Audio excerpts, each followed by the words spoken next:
Alors, je vous ai dit, je vous avais annoncé ça au mois d'octobre, que nous parlerions aujourd'hui de la vision pastorale. Alors, on va faire un petit historique, reprendre un petit peu comment sont faites les choses. Vous savez, en 2012-2013, personnellement, j'avais suivi ce parcours. Vous avez entendu parler de la revue Prier, je suis un peu plus au début de l'année, qui s'appelle Des pasteurs selon mon cœur. C'est une initiative de laïcs qui ont dit qu'on veut aider les prêtres à mieux mener la gouvernance pastorale. Et pour ça, eh bien, ils ont partagé différentes expériences dans différentes églises et aussi du management en entreprise, etc., pour aider les prêtres finalement à assurer cette mission pour laquelle ils n'ont pas forcément été formés. Ils ont fait de la théologie, ils ont fait de la spiritualité, mais ils n'ont pas forcément fait du travail de gouvernance pastorale. Donc ça m'a beaucoup apporté, mais au départ j'étais tout seul.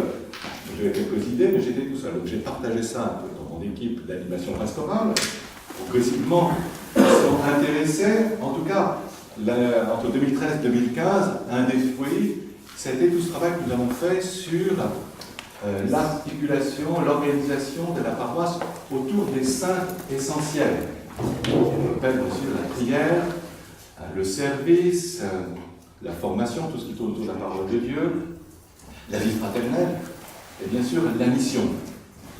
Alors c'était important parce que ça nous a permis de mieux voir quelles étaient les caractéristiques d'une paroisse ou d'une communauté chrétienne en bonne santé. On se basait sur les Actes des Apôtres, le chapitre 2, verset 42 et suivant, qui décrit la première communauté chrétienne. Et on dit, ben, nous aussi, notre communauté chrétienne, elle doit avoir ces 5 caractéristiques. Alors, charge pour moi, au niveau général, de voir que ce soit bien présent. Donc, c'est pour ça qu'on a organisé on a rattaché chacun des mouvements à un de ces essentiels. Mais en même temps, charge à chaque mouvement, chaque groupe, de vivre aussi ces 5 dimensions de la vie de l'Église. La prière, tout ce qui va tourner autour des sacrements, etc. L'enracinement dans la parole de Dieu et son prolongement, c'est-à-dire la formation. La vie fraternelle, c'est un mot qu'on a les uns pour les autres, qu'on reconnaît pour les disciples, et aujourd'hui Dieu sait si c'est important. Le service, l'entraîne, la charité en acte. Et puis la dimension missionnaire, c'est-à-dire le fait de pouvoir avoir ce souci d'annonce du Christ, c'est le mandat que Jésus a laissé à son Église, mais aussi le souci d'intégrer de nouvelles personnes. L'Église se renouvelle sans cesse, et c'est très important de voir ça. Et en même temps, ces 5 critères deviennent aussi critères d'évaluation. Tantôt c'est un qu'il faut renforcer, tantôt c'est l'autre. On en avait pas mal parlé, ça avait été l'objet de plusieurs réunions du conseil paroissial. On pourra y revenir. Je considère que voilà, ça commence à être acquis. Alors l'étape suivante, c'est 2015-2016, le travail que nous avons fait en équipe d'animation pastorale, où bien on s'est dit, c'est pas le tout, il faut qu'on fasse les choses un peu sérieusement et qu'on aille un peu aux sources. Donc nous avons travaillé durant une année le livre de Rick Warren, un pasteur évangélique américain, fondateur de l'église de Saddleback en Californie, qui est devenu ce qu'on appelle une méga church, c'est-à-dire une église qui compte aujourd'hui des dizaines de milliers de membres. C'est bon, les États-Unis, c'est le protestantisme, mais il n'empêche qu'il y a des choses qui, sur le plan évangélique, au sens large, sont tout à fait valables. Tout à fait valables. Et dans la formation que j'avais suivie, eh bien, on se référait souvent à Rick Warren et ses réflexions qu'il a faites, qu'il a partagées, et qui sont largement partagées, aussi accueillies dans l'Église catholique. Donc nous, ça nous a pas mal, on va dire, bousculé. On va demander aux autres membres de l'équipe d'animation pastorale. Il y a des choses nouvelles, il y a des prises de conscience qui sont intéressantes sur la vie de l'Église, et surtout de voir comment l'Esprit Saint agit et comment on travaille aussi avec l'Esprit Saint. Il ne s'agit pas de dire au Saint-Esprit ce qu'il va faire, il s'agit de se mettre en phase avec l'Esprit Saint qui est le premier protagoniste de la mission. L'image simple que Rick Warren donne au début de son livre, c'est dire le surfeur, quand il veut prendre une vague, il attend qu'il y ait une vague et il va se mettre sur la vague pour pouvoir faire son surf. C'est pareil, il ne s'agit pas d'inventer des vagues là où elles ne sont pas, il s'agit de prendre la vague aussi des esprits saints, là où ils souffrent. Donc voilà, et c'est intéressant. Si ça vous intéresse, vous pouvez lire ce livre, qui est bien. Et puis cette même année, pour que ce ne soit pas simplement théorique, on a travaillé pas mal du chapeau, on est allé aussi sur le terrain, aller voir ailleurs ce qui se passe. Aujourd'hui, vous savez, l'Église, elle n'est pas au point mort. Il y a beaucoup d'initiatives dans les paroisses catholiques en France. Alors, concrètement, on est allé visiter la paroisse Sainte-Cécile de Boulogne, qui est une paroisse très active dans le 92, et qui ont mis en pratique des principes de Rick Warren. Nous sommes allés aussi à Lyon, à la paroisse Lyon-Centre, qui est une paroisse qui s'est créée un peu à partir de Lyon, dans un nouveau quartier, le quartier Confluence à Lyon, et voilà, qui a aussi pas mal de choses intéressantes, ça nous a pas mal éclairé. On a rencontré aussi la communauté du chemin néo-catéchuménal, voilà, eux qui ont mis en place un renouveau à partir d'un cheminement catéchuménal, voilà, en reprenant les étapes de préparation au baptême pour les adultes, etc. C'est très intéressant. Nous avons été en lien aussi avec des paroisses, la paroisse de Sophia Antipolis, qui est tenue par le Chemin Neuf, qui est aussi très en avance là-dessus. Pas loin de chez nous, il y a Senlis, les paroisses de Senlis aussi, qui travaillent dans ce sens-là. Bref, il y a un peu un million de culture et d'expérimentation, et qui nous éclaire et qui nous a pas mal fait réfléchir en se rendant compte que, oui, on est obligé de faire ce qu'on a toujours fait, mais il y a des initiatives intéressantes et puis qui portent du fruit. Alors, c'est ce qui nous a amené en juin 2016, donc c'était l'an dernier, là, juste un an, à lancer cette enquête de satisfaction là, dans la paroisse. Quand je dis satisfaction, c'était plus d'attente des chrétiens, mais surtout des noms familiers de notre paroisse par rapport justement à l'Église. Et ça nous a aussi beaucoup interpellés parce que bien, cette paroisse que je trouve très sympathique et avec beaucoup d'atouts, bien pour ceux qui ne sont pas familiers, ce qui ressortait beaucoup, c'était cette difficulté finalement d'y entrer, de faire partie, ou quand on vient, on se sent étranger. Et encore, cette idée que ce qui se faisait dans la paroisse, finalement, c'était assez triste, c'était pas en prise avec les attentes des gens de notre temps, de la société, voilà. Alors qu'on a l'impression d'être tout le contraire. Voilà, donc c'était aussi à entendre et dire que sans doute qu'on n'en fait pas assez aussi dans ce domaine-là. Et que tout ce qui pourra aider et faciliter cette intégration, ça fait réellement partie de l'évangélisation. Et sans doute qu'il fallait commencer par là. Donc, nous, on a pensé au départ à l'accueil, au service d'accueil, qui a besoin encore d'être développé, mais bref, voilà. Ça nous a mis dans un dynamisme d'ouverture, dire attends, il faut aller vers, il faut être sur le terrain, il faut être présent là où sont les gens. Et le peu qu'on a fait, ça porte déjà beaucoup de fruits. Alors là, je parle plus largement de tout ce que vous faites, hein, parce que je sais, dans chacun des groupes, vous êtes déjà un peu dans cette dynamique. Mais voilà, il va falloir aller plus loin. Alors, cette année, ce qui nous a marqué, c'est la participation pour beaucoup d'entre vous à ce congrès mission qui a eu lieu à Paris au mois d'octobre, autour du 1er octobre. Et il y avait à ce congrès une autre figure de ce renouveau dans l'Église, là, c'est James Malone, un prêtre catholique canadien qui a mis en pratique ces principes de Rick Warren là-bas dans ses paroisses, la paroisse Saint-Benoît à Halifax, voilà. Halifax. Donc là aussi, c'est intéressant parce que cette fois, c'est un catholique qui s'est approprié ces principes, et puis avec les défis propres à l'Église catholique, hein, parce que les églises protestantes, libres, évangéliques, ils démarrent comme ils veulent. Nous, on s'inscrit dans une histoire beaucoup plus longue, une tradition, des sacrements qui ne sont pas les mêmes, qui sont beaucoup plus nombreux chez les catholiques. Bref, voilà, donc c'est intéressant d'avoir aussi cette réflexion de James Malone. Donc il a écrit un bouquin aussi, hein, ça c'était Rick Warren, Une église motivée par l'essentiel. James Malone, c'est Manuel de survie pour les paroisses. C'est le titre français, sinon c'est Divine Inauguration. Bref, c'est intéressant aussi de voir ce qu'il dit. Et ça nous a pas mal interpellé. Je vous l'avais fait en octobre un compte-rendu de sa conférence. J'aurai l'occasion de vous le redonner, en tout cas, parce que sur ce qu'il explique, le processus de formation des disciples missionnaires, on aura besoin aussi d'approfondir cela. L'évangélisation, elle est aboutie, elle est finie lorsque les personnes que l'on a rencontrées deviennent elles-mêmes porteurs de la mission. C'est ce que dit le pape François. Ils vont devenir des disciples du Christ, bien sûr, mais des disciples missionnaires qui, à leur tour, vont à la pêche. Ça va? Et alors, en octobre, on vous a dit, ce qui est important, c'est que nous soyons aussi porteurs d'une vision pour notre paroisse, qui va comme focaliser toutes nos énergies dans un but commun, qui sera beaucoup plus facile pour déterminer les objectifs et organiser nos forces. Alors c'est ce que nous allons faire aujourd'hui. Alors qu'est-ce qu'une vision pastorale? Je pense que vous savez tous ce que c'est, mais on va rappeler quand même un petit peu. La vision pastorale est ce que le Christ nous appelle à devenir comme communauté pour poursuivre sa mission de salut dans l'environnement qui est le nôtre. Alors, première chose, la vision pastorale, ce n'est pas nous qui l'inventons, c'est le Christ qui nous invite à aller dans le futur assurer sa mission.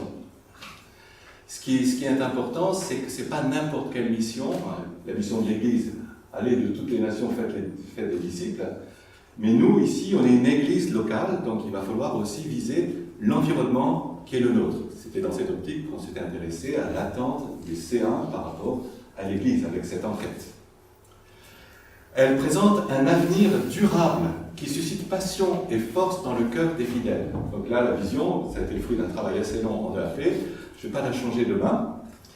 Mais ce que je vais vous présenter, ce n'est pas ce qu'est déjà la paroisse. C'est ce qu'elle va devenir.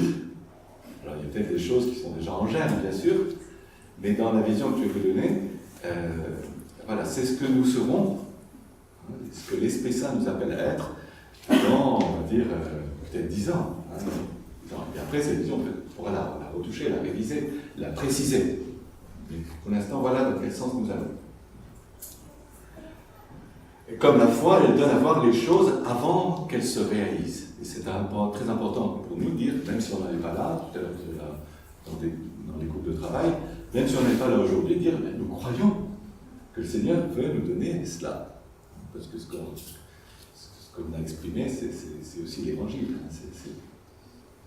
Et elle répond à la question, où allons-nous? C'est important de savoir où on va, c'est important pour nous, mais c'est important aussi pour les personnes avec qui nous serons en contact. Quand on prend un bus, c'est important de savoir quelle est la direction de ce bus. Sinon, on dit, attends, je vais juste tromper de direction. Non. Si on peut présenter aux gens, bien voilà ce qu'on veut vivre. Voilà ce qu'on veut vivre. Est-ce que vous êtes partant? Il va dire, oui, ça me plaît. Ils rentreront dedans. En revanche, si on dit, soit ils nous diront, c'est pas ça que je veux vivre. Très bien. Il est libre. Mais si on lui dit, on ne sait pas trop où on va, c'est pas très attrayant et ça ne va pas être très entraînant. D'accord? Alors, caractéristique, avantage de la vision, le fait d'avoir écrit une vision, d'avoir ramassé en quelques mots ce que vous verrez, ça sera beaucoup plus facile pour la communiquer. Même s'il y aura beaucoup de travail pour l'équipe communication après tout ça, ça sera beaucoup plus clair d'en parler. Avoir une vision, ça nous préserve aussi de la confusion. Le livre des Proverbes dit, voilà, faute de vision, le peuple dépérit, devient chaotique.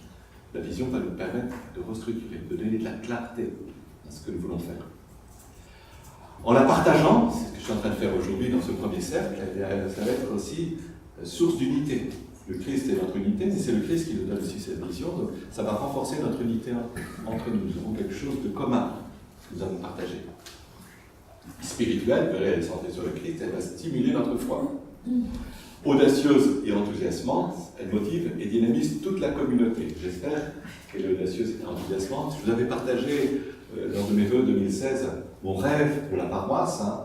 Eh bien, ce rêve, voilà, il est ramassé aussi dans cette vision. C'est ça. ample, elle implique chacun dans la mission selon ses talents et charismes. C'est pour ça que pour moi c'est très important de travailler là aujourd'hui en représentant ces différents groupes, ces différentes tendances, ces différents talents aussi que vous avez déjà mis en œuvre dans la paroisse. Incarné, j'en ai déjà parlé, elle tient compte de votre environnement. Et réaliste, elle sert de critère pour discerner les meilleures opportunités. Ce sera important que, voilà, par rapport à cette vision, nous aussi nous puissions évaluer ce que nous faisons et renforcer ou diminuer, bref. Et bien sûr, la vision va nous permettre aussi de dégager des objectifs pour l'année prochaine, mais plutôt sur 3 ans. On surévalue toujours ce qu'on peut faire en une année. Et la paroisse, ce n'est pas une entreprise, il faut vraiment du temps pour lancer des choses. Mais sur 3 ans, on aura largement le temps de voir l'Esprit Saint à l'œuvre et cette vision bien mise en œuvre. Alors, comment accueillir cette vision? C'est le travail que nous avons fait en EAP. Vous voyez sur ce schéma, 3 cercles. On va dire Dieu, moi, nous, si vous voulez, et puis l'environnement. Le projet de Dieu qui veut sauver l'humanité. Dieu a parlé par sa parole. En EAP, on a pris le temps de relire et de méditer, on le faisait à chaque fois en début de EAP, des textes qui ont trait à la mission, à l'appel des disciples, à la structuration de l'Église. Et c'est ce qui nous a inspiré. Qu'est-ce que demande Dieu? Qu'est-ce qu'il a demandé qu'est-ce que Jésus a fait? Comment Jésus a appelé ses disciples? Donc on a relu tout cela, ça nous a beaucoup inspiré pour ça. Ensuite, nos désirs de disciples missionnaires, nous aujourd'hui, eh bien, quelles sont nos saintes insatisfactions?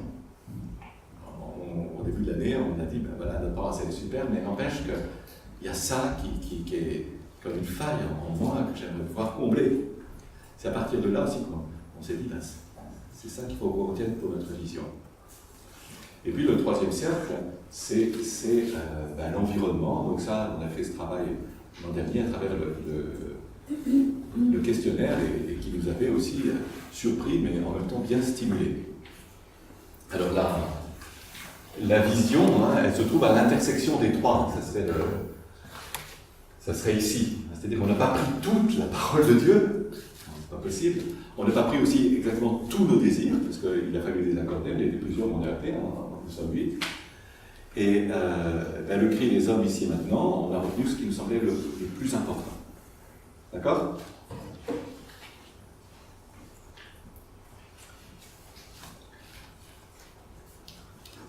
Alors voilà, donc maintenant, je peux vous présenter notre vision pastorale pour Saint Jean-Baptiste de Sceaux. Je lis. Notre paroisse, ouverte, fraternelle et joyeuse, vit de l'amour du Christ et donne envie de le suivre. Entraîne chacun à grandir par la prière, le service et la formation. Va à la rencontre de toute personne en témoignant de l'espérance. J'ai vu et je rends témoignage. Alors je vous propose, pour bien la pénétrer, de la commenter. Ça c'est la vision, mais derrière la vision, il y a toute une glose, une explication qui se menait dans différents domaines. Donc je vais reprendre là, pour aujourd'hui, pour une première présentation, les thèmes essentiels qui sont contenus par cette vision. D'accord? Et les mots sont choisis. Les mots sont vraiment choisis. Voilà. Donc une paroisse, notre paroisse, ouverte, fraternelle et joyeuse. Dans l'enquête de satisfaction, ce qui ressortait, c'est paroisse fermée, entre soi et triste. Et ben voilà, non. Nous voulons, et le Christ nous appelle à une paroisse ouverte, fraternelle et joyeuse. Ouverte, donc, là vous voyez sur la photo cette image d'une porte ouverte. On avait vraiment réfléchi à ça en EAP. Comme symbole, c'est vrai que le fait d'avoir une porte ouverte, c'est très important dans les deux sens.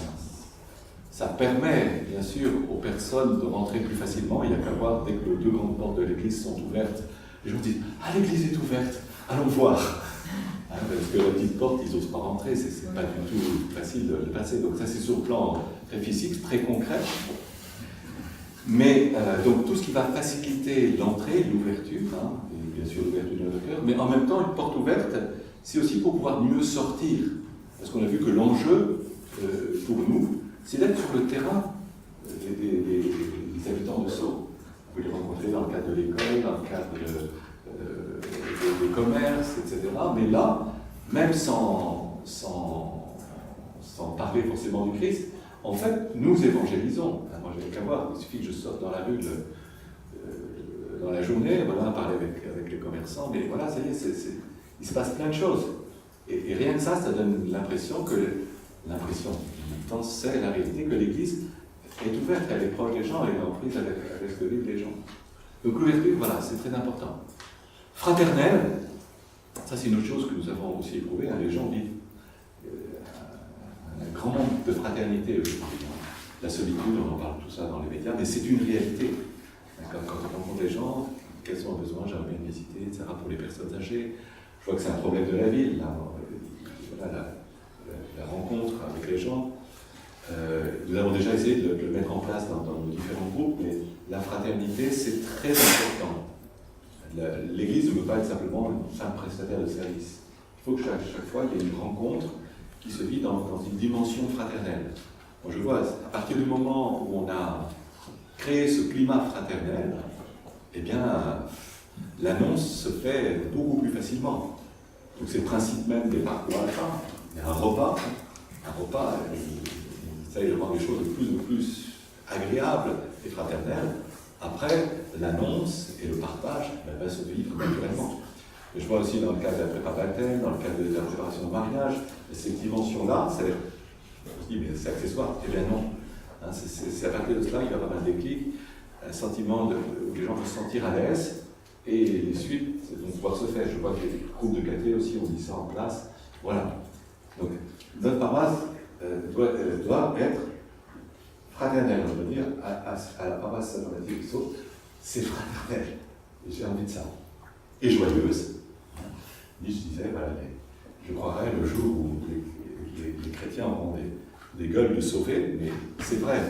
Alors moi, je ne fais pas exprès de dire, mon père, c'est bien avec vous, vous souriez, votre sourire, bon, je ne fais pas exprès.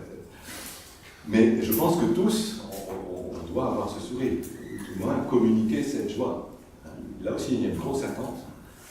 Le cliché sur l'Église, et c'est pas seulement un cliché, c'est la tristesse. Nous sommes tristes. Non, il y a quelque chose qui est un peu un contre-témoignage. Donc moi, voilà, en disant, il faut qu'on puisse dire, à Sceaux, c'est joyeux. Je ne sais pas pourquoi c'est joyeux. Alors, ça peut être les chants, ça peut être avec la tête des gens, je ne sais pas. Donc c'est pour ça que c'est la caractéristique générale que nous avons mis au départ comme chapeau. Ensuite, quand on rentre dans le détail, allons au centre, cette paroisse vit de l'amour du Christ et donne envie de le suivre. Tout s'enracine dans le Christ. C'est l'amour de Dieu révélé qui doit rayonner. Et on doit, à Sceaux, apprendre à vivre de cet amour. Donc, comment? Bien sûr, ça passe par la prière, par les sacrements. Mais, vous voyez, cette vie chrétienne célébrée, dans l'Eucharistie principalement, c'est ça que je vous ai mis la photo, la ostensoir qui rayonne, cette vie chrétienne priée, célébrée, eh bien, elle doit forcément rayonner ou donner envie. Et la question qu'on peut se poser, mais est-ce que nous donnons envie d'être sauvés? Est-ce que nous donnons envie d'être sauvés? Moi, j'ai toujours le témoignage d'une famille qui allait à la messe tous les dimanches, quand j'étais dans le sud, donc ils marchaient dans la rue, et des gens les voyaient passer sous leur balcon tous les dimanches. Ils étaient là en famille, bon, ils bataillaient pas mal pour aller à l'église, j'imagine, dans une famille le matin. Mais n'empêche qu'ils y allaient, et les gens les voyaient passer comme ça. Et puis un jour, ils ont fait la fête des voisins, ils ont invité leurs voisins, donc ces gens-là qui les voyaient sur leur balcon sont venus, et dans un climat fraternel, ils ont parlé, et ils ont dit, il y a un truc, nous, qui nous frappe, c'est quand on voit partir tous les dimanches à la messe, et ça nous donne envie. Ça nous donne envie. Et ça, c'est très important. Que notre paroisse soit enracinée dans l'amour du Christ, dans la prière, et que cela rayonne. Le pape François dit que l'évangélisation n'est pas d'abord quelque chose, c'est pas du prosélytisme, mais on a besoin aujourd'hui d'une évangélisation par attraction. L'amour attire. Et si on vit vraiment cette réalité de l'amour, cela attire. Et cela s'enracine dans le Christ. Qu'est-ce qui fascinait dans le Christ? L'amour qui rayonnait de lui. Donc le programme, c'est ça. Je vous ai mis la citation du pape François, c'est extrait de la joie de l'Évangile. Les chrétiens ont le devoir d'annoncer l'Évangile sans exclure personne, non pas comme quelqu'un qui impose un nouveau devoir, mais bien comme quelqu'un qui partage une joie, qui indique un bel horizon, qui offre un banquet désirable, le banquet de l'Eucharistie. Un banquet désirable. L'Église ne grandit pas par prosélytisme, mais par attraction. Donc le deuxième volet, je vais parler de la dimension chrétienne de la prière, de la racine de la prière, c'est la dimension de la croissance. Je sais que quand j'ai présenté cela lors du dernier conseil pastoral, beaucoup ont tiqué, mais enfin, on n'est pas là pour faire du chiffre. Oui, c'est vrai, on n'est pas là pour faire du chiffre. Mais la croissance, c'est une réalité vraiment évangélique. Quand Jésus dit « Allez de toutes les nations, faites des disciples », au départ, ils étaient 12, et puis ça a laissé augmenter. De génération en génération, il y a de plus en plus de baptisés, de chrétiens, de personnes qui sont rejointes par l'amour du Christ. Et ça, c'est le désir de Dieu. Mais ça comprend aussi la croissance personnelle et spirituelle. Dans notre vision pastorale, nous avons ce désir que les personnes qui sont en contact avec la paroisse ou qui intègrent notre paroisse puissent vivre aussi une croissance personnelle. Nous devons devenir des écoles de prière. Tout à l'heure, on faisait cette expérience du Christ vivant dans la paroisse. Des lieux où on peut se rendre compte, ce Seigneur qu'ils adorent, j'ai envie de le connaître. J'ai envie de le connaître, parce que c'est force, cette manière de célébrer, cette manière de prier, cette manière qu'ils ont de vivre. Mais après, une fois que la personne a fait cette expérience, elle va dire, quoi d'autre maintenant? Aidez-moi. Et le nombre de personnes, et c'est quelque chose qui ressortait d'ailleurs dans le questionnaire que j'avais fait, apprenez-nous à prier. Une école de prière. Est-ce que notre paroisse est déjà école de prière? Apprenez-nous à servir. C'est pas le tout de dire j'ai besoin de quelqu'un pour faire ça, mais mettez-moi en route. Aidez-moi à découvrir mes talents aussi pour servir. Est-ce que nous appelons les gens en fonction de leurs talents, en leur disant j'ai besoin d'un responsable catéchiste, j'ai besoin d'un responsable sono, bref, des choses comme ça. Nous devons être beaucoup plus attentifs à ce que portent les gens pour leur permettre vraiment de grandir et les accompagner dans cette croissance. Et à la formation, aussi pour prendre des responsabilités, il y a besoin de se former. Alors, c'est un des fruits du parcours alpha, on voit très bien qu'au départ, les gens font cette expérience, mais après, ils disent, ah oui, mais j'aimerais mieux connaître la parole de Dieu. Donc il y a eu une naissance de groupe biblique. Mais là, nous devons être beaucoup plus organisés aussi, pour qu'il y ait un réel suivi. Où en sont les gens dans leur formation? Pour telle responsabilité qu'ils vont prendre, est-ce qu'ils ont les compétences? Est-ce que nous leur donnons les moyens aussi d'accomplir tel ou tel service? Voilà, dans notre vision d'avenir, en disant, voilà, je crois que notre paroisse sera beaucoup plus en mesure d'aider les gens à accomplir cette croissance, à grandir vraiment dans tous les domaines, donc spirituels, humains et de formation chrétienne.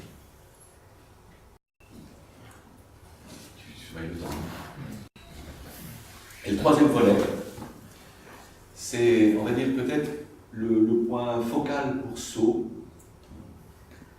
va à la rencontre de toute personne en témoignant de l'espérance. Plus on a réfléchi en UAP, plus on a confronté nos insatisfactions personnelles, la parole de Dieu, et ce qu'avaient dit les gens dans ce questionnaire, l'importance d'aller à la rencontre.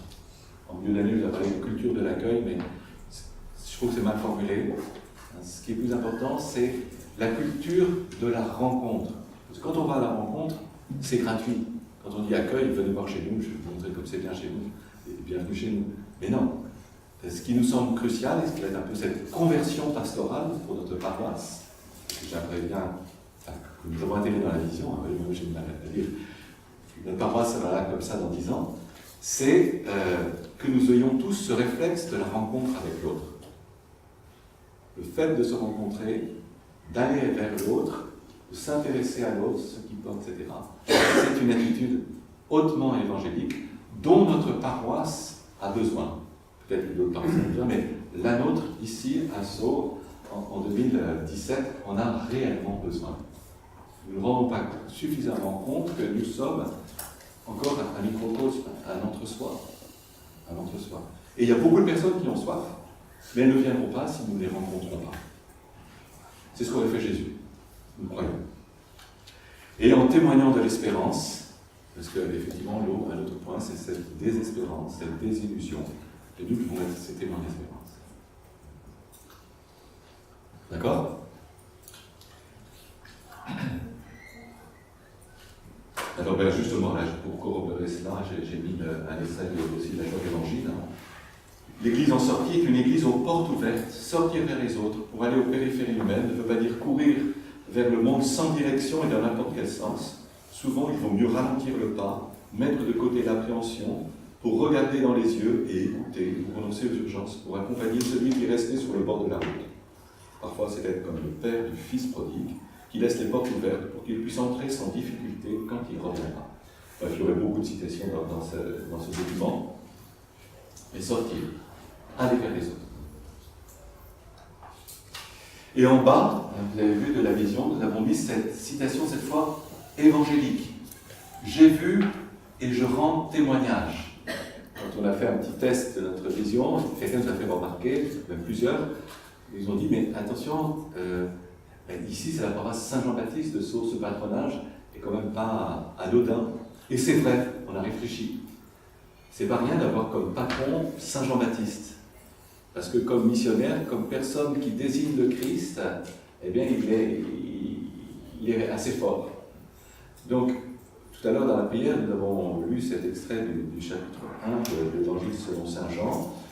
Nous avons ramassé comme parole, c'est ce verset, « J'ai vu et je rends témoignage ». Qu'est-ce qu'a vu Jean-Baptiste dans le passage précédent ? J'ai vu l'Esprit Saint descendre sur lui comme une colombe. J'atteste et je rends témoignage. C'est-à-dire qu'il a fait une expérience aussi du Christ vivant, et puis dans la puissance de l'Esprit Saint. Ce que nous voulons que les gens puissent faire en venant dans notre paroisse, c'est pas cette expérience de Dieu. Et après tout, je rends témoignage. Et il désigne même, c'est lui. C'est vraiment lui. Je vous le montre. Je vous montre. Et dans la suite du récit, tout de suite, qu'est-ce qui se passe ? Quand Jean dit c'est lui l'agneau de Dieu, eh bien c'est André qui va suivre Jésus, qui va lui demander, Maître, où demeures-tu ? Où demeures-tu ? Il vit où il demeurait, et puis il va devenir ses disciples. Et puis après, André va chercher son frère Pierre. Voilà, donc c'est déterminant pour la vie de l'Église, c'est avec les premiers apôtres, qui ont été appelés de cette manière-là. Mais au départ, il y a eu ce témoignage de Jean-Baptiste.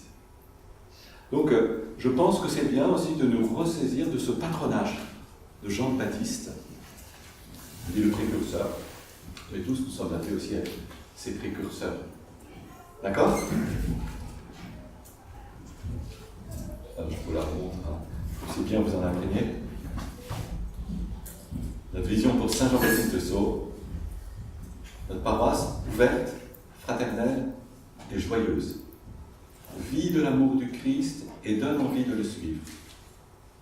Entraîne chacun à grandir par la prière, le service et la formation. Va à la rencontre de toute personne en témoignant de l'espérance. J'ai vu et je rends témoignage. Alors là, je suis allé très vite, mais chaque mot pourrait être développé beaucoup plus. J'ai fait toute une glose sur chacun des mots qui peuvent nourrir ensuite des développements, des approfondissements sur tel ou tel aspect de la mission.